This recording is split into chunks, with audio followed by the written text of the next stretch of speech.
El domingo 2 de junio era una fecha señalada de máxima importancia para el Club Trialcoy, con la disputa de Valencia LD, triatlón de distancia medio Ironman.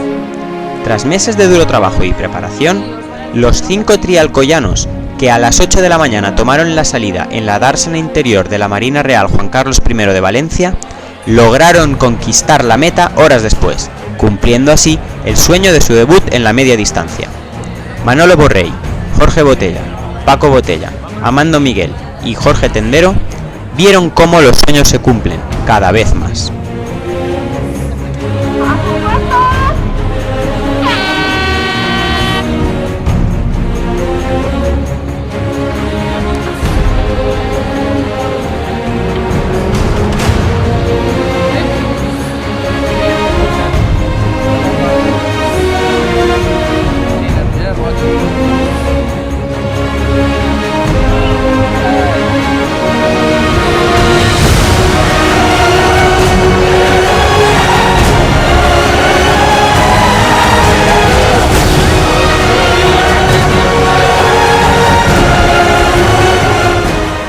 Trialcoy presentó también 4 equipos de relevos, subiendo al segundo escalón del podio con el equipo formado por Gonzalo Olcina natación, Alex Olcina ciclismo y Santi Pedro carrera a pie.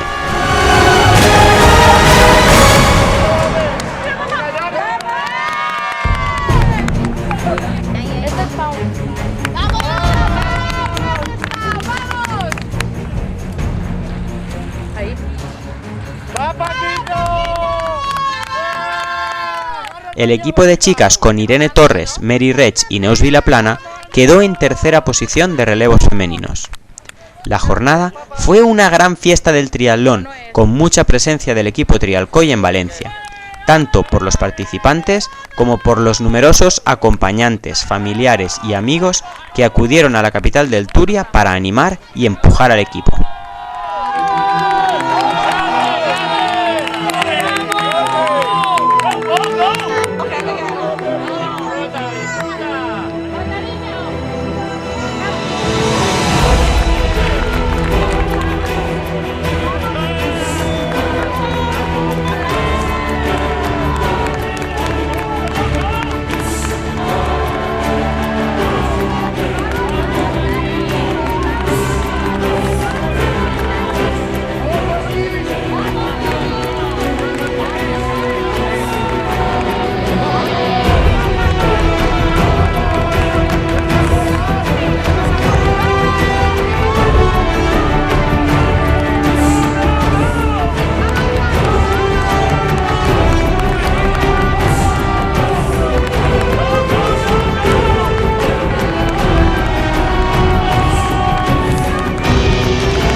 Ahí, por favor, si nos acercamos a la